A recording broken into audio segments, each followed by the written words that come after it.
Welcome back to the Fixed Ops Roundtable. What an amazing time to be in our industry, and we have some amazing leaders with us today at the roundtable. Work Truck Solutions, led by Catherine Schifferly, who is with us here today, and also our good friend and colleague Jim Press, who has graced the roundtable several times before. And Roger Conant, our good friend from Houston, who's here. Catherine, Jim, and Roger, welcome. Welcome back to the Fixed Ops Roundtable. It's good to be back. Thank you. Good morning. Well, good to have you. And by the way, Jim, you've always got your finger on the pulse of what's happening in the industry. And congratulations to you, because you've really identified an opportunity that's growing and growing in our industry. So we'll come to you on that. And so thanks for being with us today. Thank you. Roger, do you want to set the stage? Bring up the slide. Here we go. We're going to kick it off here. Well, first of all, I'm really glad to be here. Actually, I'm ecstatic about being here. I want to introduce myself for those who don't know me, and there'll be a lot of those. I'm Roger Conant. I've had 4 career stints. I was in broadcast. I was a real estate broker, residential. Then I worked with credit unions, which led me to retail auto. But the real focus and the real learning experience came from what I have here on this slide. And that is, I spent 4 years as customer experience manager for service only. That's kind of an unheard of position, with a big Buick GMC dealer called Beck and Maston. And then I spent 5 years in the Group 1, what they call a consolidated inbound service center. And 40,000 phone calls. I learned a lot. Next slide. And here's Catherine. So what I'd like to do is let Catherine, I put up there what she always puts on her introductory slides. But Catherine, if you would kind of get some color on this for me about you, and then would you introduce Jim for me? Absolutely. And thank you, Roger. Nice to be here. Nice to meet you, Ted. I'm very passionate about the space that we're working in, which is commercial vehicles. It's a B2B space, and my background was in technology. And when I was introduced to this space, which is the hardworking, salt of the earth backbone of the U.S. economy, and found that there were challenges for dealerships to serve that space, I was very excited about seeing if I could help. That was our first dealership that we launched our platform solution into was in 2012, and we've been learning a lot since. We have over 1,300 dealerships that are focused on serving their local businesses. And I was very fortunate. I think it's been 5 years now, Jim, that I was introduced to Jim Press as a senior advisor. Like I said, very, very fortunate. He, as you guys know, has a long, illustrious career, but more importantly, he really saw what this could become. And that made me feel confident that we were delivering value. Jim? Thank you. Just as an introduction, I started out as a technician in a commercial truck dealership a long time ago, and went to Ford and GM and a couple of other OEMs along the way, and then I've spent some time at retail about the last decade. So I've enjoyed a great opportunities. Meeting Catherine allowed me to see not only the commercial industry, but to learn about SaaS, to learn about the programs and the systems that the dealerships were buying to become more efficient from the inside out. So I've been a student of hers at her feet. I've learned a lot, and I look forward to discussing this subject because it's near and dear to my heart. Thank you. Thank you, guys. Okay, Ted, second slide. This is what we're going to talk about today: growing your commercial service business, or as I also call it, retaining rational customers. All right, next slide. And I know I kind of wrote all over this, but I have to tell you, there was an article. This is a copy of an article that was in Automotive News this week. And it had to do with retention and loyalty. And I wrote all over this because it had the same things we've been seeing for 20 years, 30 years. And that is with retail customers, that is their perfect first impression, building relationships, same old, follow up, try harder. And I have to tell you, that's all valid. And I think we can improve on our experiences with retail auto customers. But trip to the next slide there, Ted. But when you look at what's going on with retail auto and the fixed operations, you see that all of that effort is not really paying off that much. The latest Cox research shows that, people are still defecting from the dealership service center. And I like this slide on the right because it's a slide I got that shows dealers defecting after 7 years. It's even more dramatic. Next slide, Ted. And what this also says from Cox, it says it's because of trust, because of losing trust in the customer experience. Next slide. So I got to tell you, this would be real quick, but I responded with a letter to that article. And I basically said, maybe we ought to start looking at commercial customers and fleet customers because they're really different and they're rational people. So they tell me they're going to publish this coming week, but we'll see if it does. I'm kind of proud of that. Next slide. So here's where I started learning about commercial. This was just 2 years ago. Ted was actually doing some work with Ford. And so I started doing research, and I found out that Ford was going to announce what they call a capital market day, where they spend the whole day, very dramatic presentation. And it just so happens most of that presentation was about Ford Pro. They talked about dividing their company into 3 divisions and all that. But it came on the heels of the EV blowup, all right? Evidently, Ford, along with a lot of other OEMs, had really blown a lot of money on EVs. And my take is they probably looked around to see what can we really talk about that's really doing well right now. And I have to tell you, I believe the gist of that presentation all day was really to promote Ford Pro. And you see Ford Pro started out, that was their commercial part of their business that has high margins, predictable customers, and Catherine and Jim will be talking about that. But since then, everybody hops on a winner, and here comes GM, Evolve, Stellantis, and we're off to the races with commercial. Next slide. What I really got from that presentation was one word, and that was rational.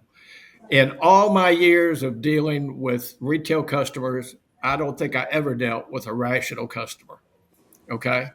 Because they're different, and no fault against them.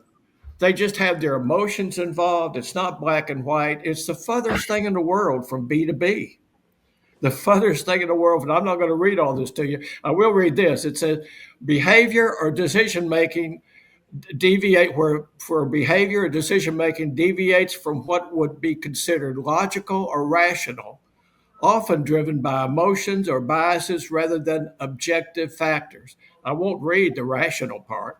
I got this from Webster's Finest, all right? Next slide. So my research showed, and what my knowledge is, especially those 3 years at Beck and Maston, watching everybody who came into their service department, was that it's a very good chance that most everybody that's in the retail auto customer service department business is already has commercial customers coming into their dealership every day for service. They're coming in, small fleet customers come to dealer service. And most of them, I just have a feeling based on my experience, are not being differentiated. So with the way customers are defecting from retail service, that means that a lot of them will be defecting to the IRFs, the independent repair facilities, and the chains. And I think a lot of managers will never really know that this happened, that there were commercial customers who really would link better and resonate with more specific messaging to them that were going to leave and would have been their best, most loyal customers in the long run. Next slide.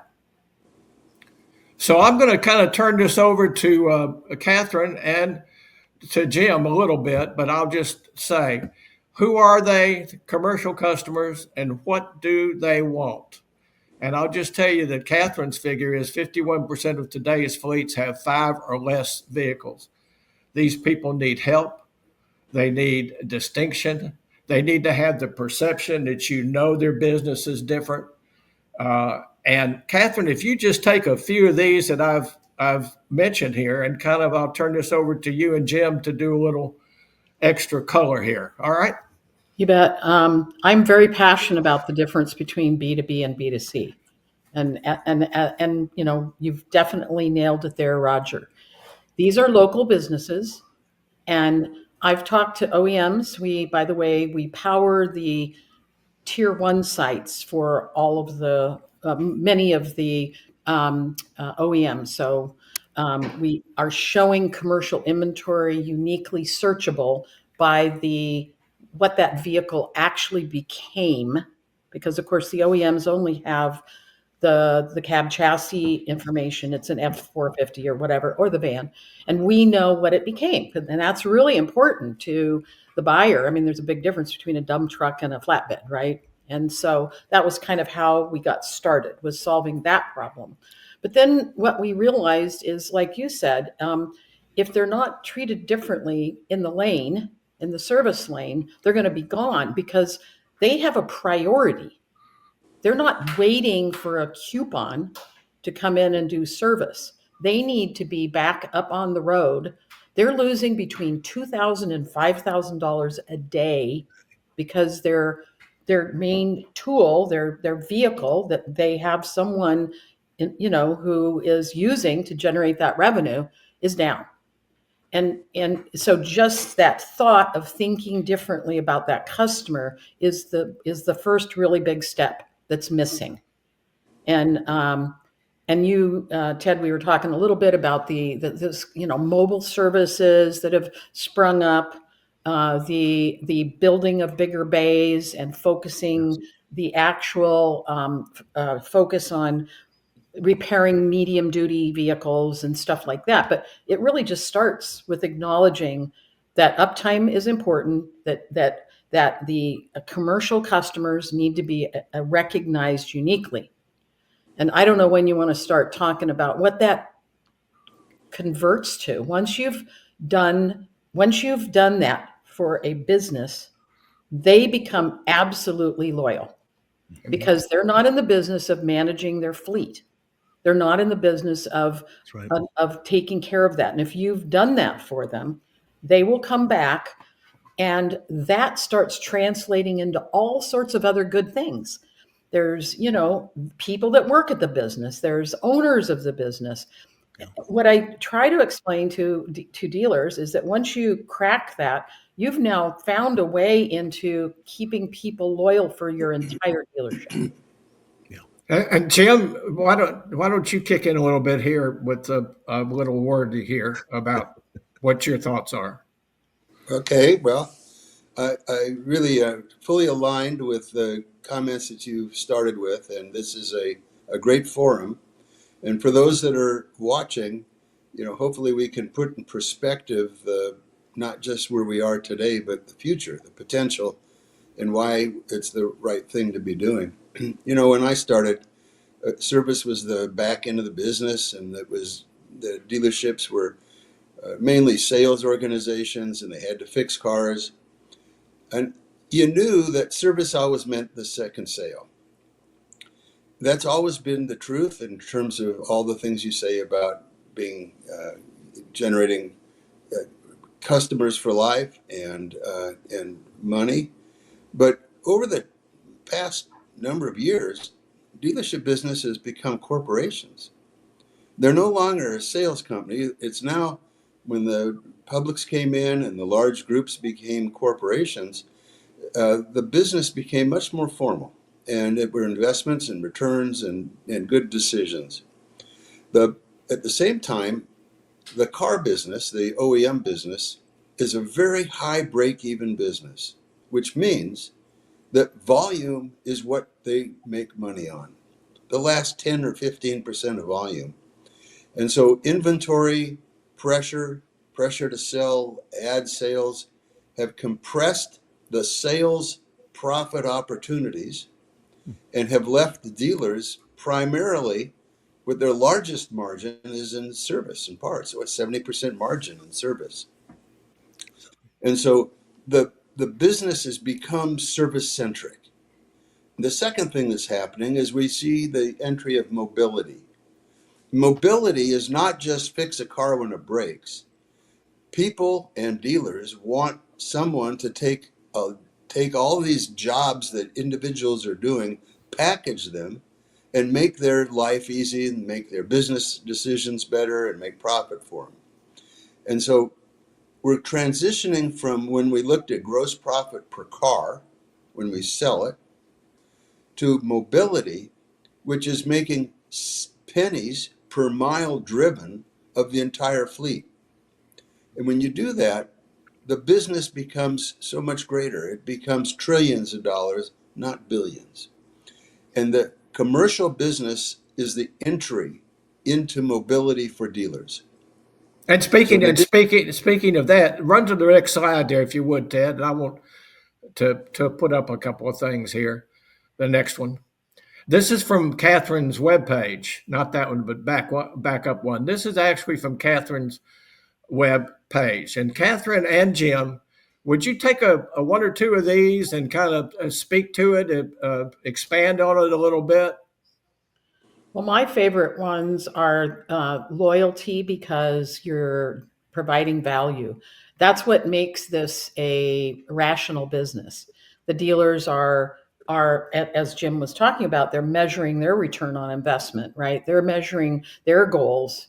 When you provide that, they have a reason for coming back.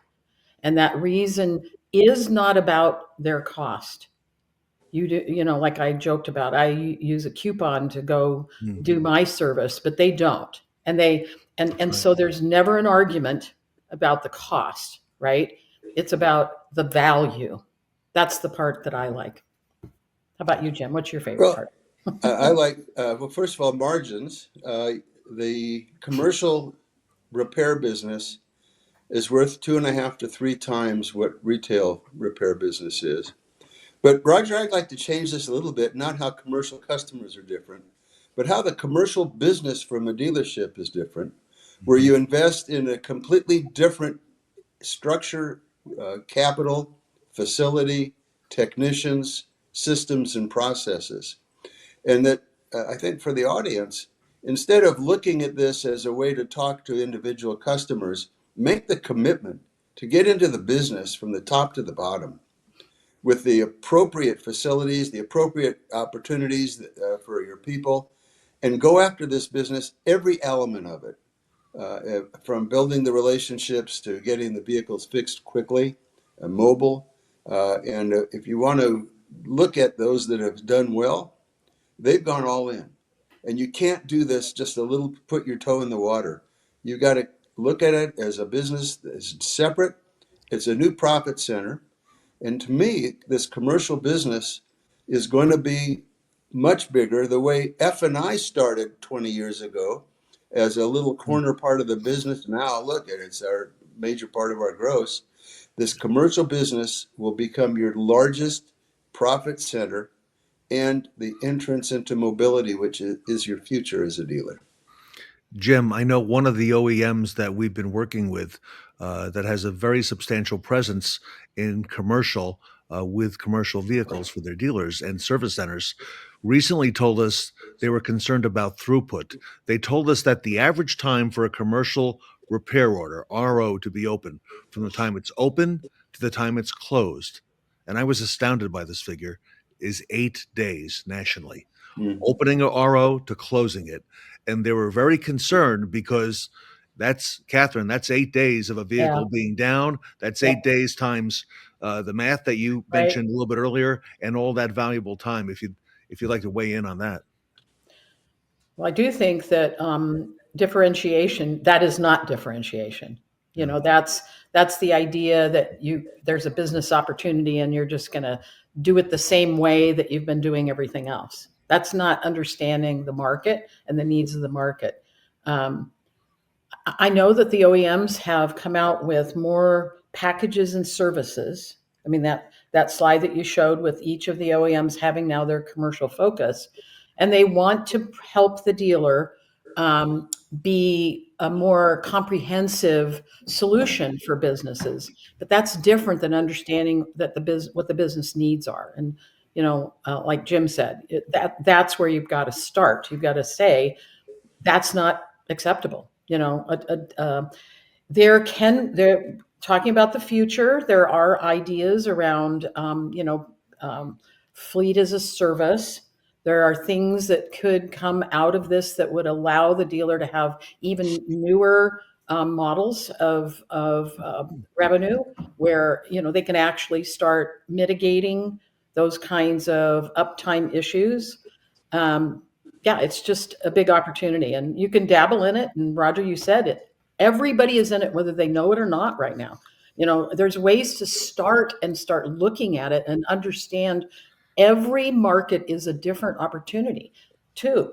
That based on the geography and the nature of what's going on around urban, rural, etc. It's a very exciting opportunity. It really Well, is. let's stay on that for a second, Catherine, because I thought one of the most profound things I heard in one of the recordings of an interview with you was a gentleman asked you, said, well, how would somebody who's already in the business, but as Jim said, not really in the commercial business, go through the steps? And of course, with Work Truck Solutions as a resource, a prime resource. And by the way, folks, every bit of information I received in the last few weeks has been through Catherine's website and watching Jim and her with their summits. Let's go through that process of what somebody listening to this today.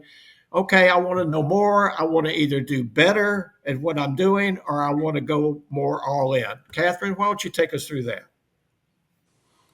As a business person, my first advice is to look around your market.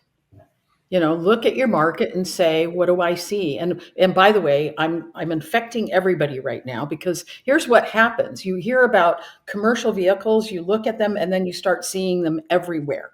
So I've now infected everyone that's been on this call. You're now going to see all these different kinds of weird vehicles that are custom built for these use cases. You bet. And look at your market, and then look at some of the associations that that exist in your area that are of businesses. And we're happy to provide SIC codes and descriptions and data about markets. I think why that's important is because if you're going to get serious about it, you have to believe in the TAM of it, right? In the opportunity of it. And then I think you decide, are you going to start all in, or are you going to start with a plan of phased plan, right? And I think, I don't know, Jim, it's a lot to wake up one day and say, I'm going to build a 50 bay commercial service bay, right? Well, but just to add to that, I think you started the right way. I'd begin with contacting Work Truck Solutions and asking for a copy of the playbook, because the playbook has established as a step-by-step process of converting into a professional commercial service operation. And I think you should also start looking at it as a business. And so you need to make a proposal to the investors, the dealer, the general manager, to allocate the resources necessary based on your analysis of your market, the amount of business that exists, not just today, but extending to the future, where it's going to go, what kind of capacity you need, the kind of technicians, the mobile service, the technology, the processes, and build a business plan. This is not something you go into a little bit at a time. It's a corporatization of commercial business And you are the ones that are responsible to make it happen, not just looking at ROs. You're responsible to grow your business. And tell me something. The dealers right now who are not in it, they're doing it, whether they know it or not, and some of them are doing it better than others. I've heard on a number of your summit, especially your presentation, Jim, that really this business needs to be separated out from the retail business. Now, I know that's hard to do. There are not a lot of tools right now to do that. But what I've heard on your past summit recordings is the dealers who are in commercial full force have been able to separate the advantage, money wise, retention wise, every wise, out from the differentiation from a retail customer. And it's astounding what they find out, is it not? Well, yeah, I mean that's obviously the key to the business, and the further you can grow it, the more you can invest in it and separate. Separation is really important because it's not a transaction; it's a relationship, and those two are not compatible in sales or in service. So I think that, and the other thing is, many dealers adopt these concepts early, and they're the dealers of the future. And those that are holding on to the past and trying to keep doing business the way it's always been done, well, they may not have the same potential future that the progressive dealers are. And the progressive dealers are looking at mobility, commercial, service, parts, and a business that goes forward for a lifetime. And let me say that from my experience, the experience I had in that 3 years of just basically hanging out with 11 advisors and watching every single thing they did. And when I started to learn about Catherine's as a resource and about commercial and how they need to differentiate with them, I really saw that it wouldn't take much, would it, Catherine, for dealers to become better at this, to start to see the advantage of this by designating maybe an advisor that's more competent. You need to give a perception of separation and differentiation. All right, that person coming in with 2 or 3 trucks, maybe even one, you sure want to grow with them, but we really need, at the very least, to start distinguishing them from other customers. And I believe that lies a lot with the advisors. Am I correct in that? I think that you're absolutely correct that when a business customer comes to the dealership, they need to immediately be acknowledged as being unique and different.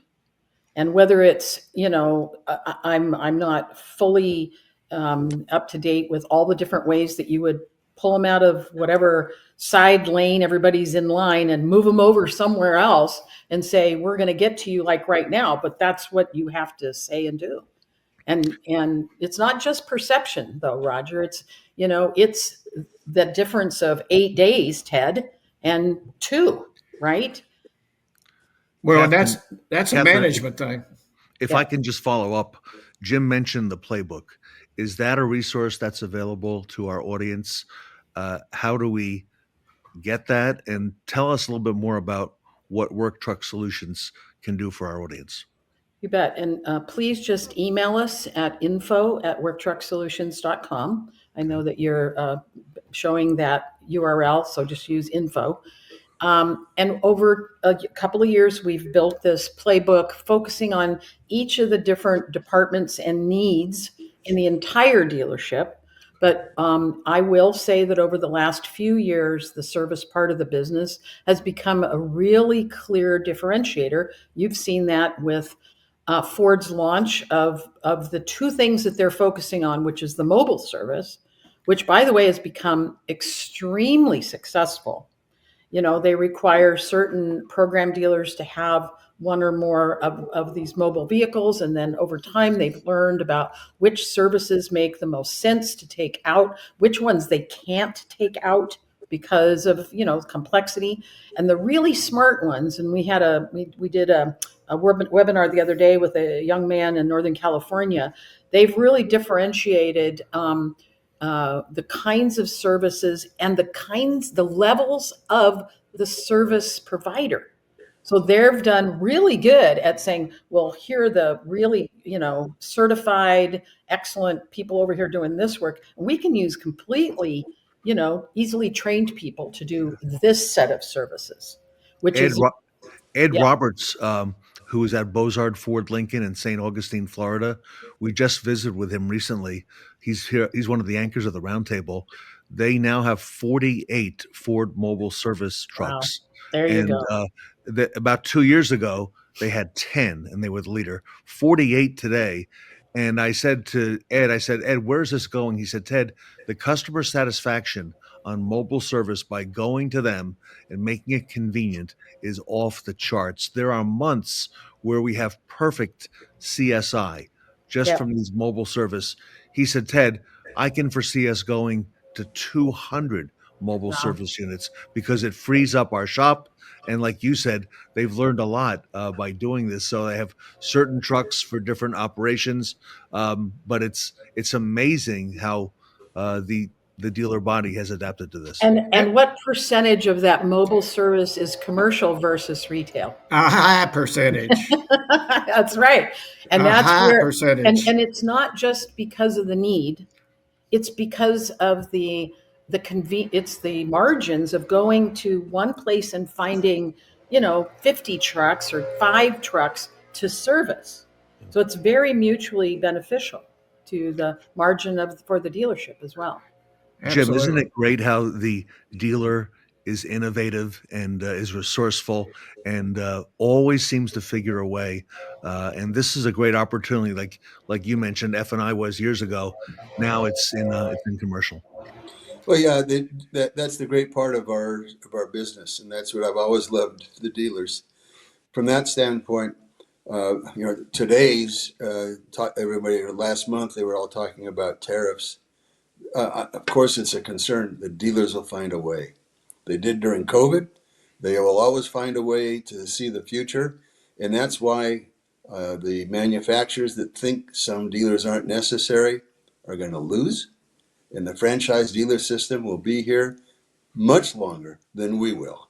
And let me say this, Catherine. What vehicles did we see during COVID that were on the streets running around? Were they personal cars? I Never, don't never, think never. so.